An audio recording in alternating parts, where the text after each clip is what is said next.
सहस्त्रधारा में फटा बादल। कितनी जनहानि हुई है इसका अंदाज़ा लगाना भी बहुत मुश्किल है, क्योंकि इतना ज़्यादा तबाही मची है देहरादून में। ऐसा क्यों हो रहा है? ये सहस्त्रधारा है, ये देखिए कितना रौद्र रूप इस नदी का है। इस यहाँ बादल फटा, बादल फटने के बाद रात को बादल फटा और उसके बाद ज़िंदगी इतनी सस्ती हो गई है और इंसान प्रकृति के सामने बिल्कुल बेबस हो चुका है। ये मालदेवता रोड है जो काफ़ी कट चुकी है। इतनी तेज़ी से नदी का बहाव इधर आ रहा है। लोग अपनी जान जोखिम में डालकर वीडियो बना रहे हैं। देखो इस टाइम पे भी वीडियो बना रहे हैं क्योंकि बिजली भी गरज रही है, कुछ भी हो सकता था, लेकिन लोग सिर्फ एक वीडियो के लिए अपनी जान को रिस्क में डाल रहे हैं, जो बहुत गलत है। ये पुल के पास ये पूरी नदी इतनी भयंकर तरीके से आ रही है और ये किनारों से पूरा कट चुका है।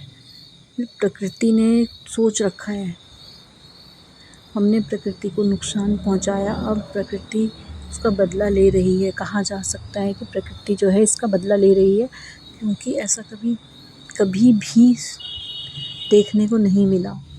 जो ये ढाल वाला नटराज चौक है, यहाँ के भी बहुत बुरे हाल हैं। चंद्रभागा नदी, इसका भी बहुत बुरा हाल है।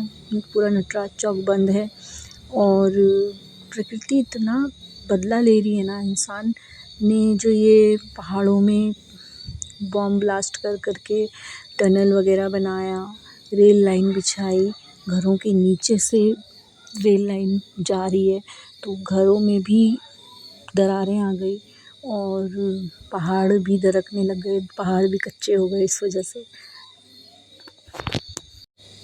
तो प्रकृति सीधे सीधे अपना बदला ले रही है। प्रकृति ने कभी नहीं कहा कि तुम मुझे छेड़ो। प्रकृति ने इतना कुछ दिया है इंसान को ना कि वो अगर इसको नहीं छेड़े तो शांति से रह सकता है, लेकिन नहीं, उसे डेवलपमेंट के नाम पे कुछ ना कुछ करना है। और ये आज की बात नहीं है कि बीजेपी सरकार आ गई तो ये डेवलपमेंट हो रहा है तो तब ये आपदाएं आ रही हैं। ये आपदा तब भी आई थी जब यहाँ दूसरी सरकार थी। मुझे बोलने की ज़रूरत नहीं पड़ेगी, लेकिन दूसरी सरकार थी। 2013 में भी पूरा 4 धाम तहस नहस हो गया था, जिसका मेन कारण बोलते हैं कि धारी देवी मंदिर जिस दिन दूसरी जगह मतलब नीचे से ऊपर स्थापित किया था, स्थापना की थी, उसी दिन ये हुआ था। प्रकृति को हम अगर जितना छेड़ेंगे वो उतना ही अपना रौद्र रूप दिखाएगी और लोग इस चीज़ को समझ नहीं रहे हैं। नदियों के किनारे मकान बना रहे हैं। बताओ नदियों के किनारे कौन बना? अब नदी तो अपना रूप लेगी ही ना, नदी तो अपना रूप लेगी। ये प्रेम नगर का पुल है जहाँ विकास नगर से देहरादून जाने वाला रास्ता पूरी तरह से बंद हो चुका है। 1-2 महीने तो इसको भी लग जाएंगे बनने में, और बनेगा भी तब ना जब बारिश रुकेगी। 1 महीने से बारिश नहीं रुकी है और पूरी तरह से टूट गया। और कितना ट्रैफिक विकास नगर से देहरादून, देहरादून से विकास नगर जाता है, वो सब बर्बाद हो गया। वो अब नए रास्ते ढूंढेंगे, लेकिन मेन जो रास्ता था वो बंद हो चुका है कुछ टाइम के लिए। और जान बचाने के लिए देखो ये आदमी कहाँ चढ़ा हुआ है, ऊपर भी मौत है। अगर ऊपर चढ़ेगा तो करंट से मरेगा, और ये लोहे का खंभा था, वैसे भी इसने मरना ही था। लेकिन गनीमत ये रही कि इसे बचा लिया गया है। ये कोई ऋषिकेश से थे, जो भी है, रावत तो नाम आ रहा है, उन्होंने इसको बचा लिया है। पूरी टीम थी उनके साथ। और लेकिन सोचने वाली बात है कि नीचे भी मौत है और ऊपर भी मौत है, बीच में बेचारा अपनी ज़िंदगी के लिए लड़ रहा है। इस इंसान ने बहुत नज़दीक से मौत देखी है। ये टॉन्स नदी है। टॉन्स नदी अपने में ही बहुत ख़तरनाक नदी है। बचपन से सुनते आ रहे हैं कि टॉन्स हर साल सैकड़ों लोग मरते हैं वहाँ पर। कोई खुद जाके मरता है, कोई डूब के मरता है, कोई कुछ। अभी कुछ दिन पहले तो ट्रॉली से ही उछल कर नीचे टॉन्स नदी में एक लड़की गिरी थी। और ये देखो ये 15 लोग थे जो वहाँ बजरी वगैरह लेने गए थे। इन्हें खतरा नहीं नज़र आया कि इस टाइम पे तो वैसे भी किनारे जाना नहीं चाहिए, लेकिन ये लोग गए, इन्होंने रिस्क लिया और ये रिस्क इन पर ही भारी पड़ गया। ये बहुत गलत बात है। लोग अपनी ज़िंदगी के बारे में भी नहीं सोचते, कम से कम अपने परिवार के बारे में तो सोचें। ऐसे टाइम पे नदियों के किनारे नहीं जाना चाहिए, लेकिन नहीं, इनको तो जाना है। ये इनमें से 8 या 9 लोगों की डेड बॉडी मिल चुकी है, बाकी अभी लापता हैं।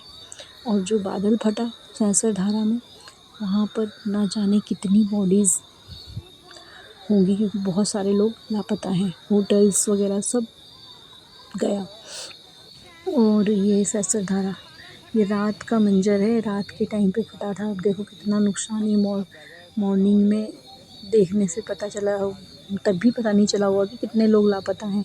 और जो स्वर्णा नदी है विकासनगर जाते हुए, वहाँ तो लाशें बह बह के आ रही हैं।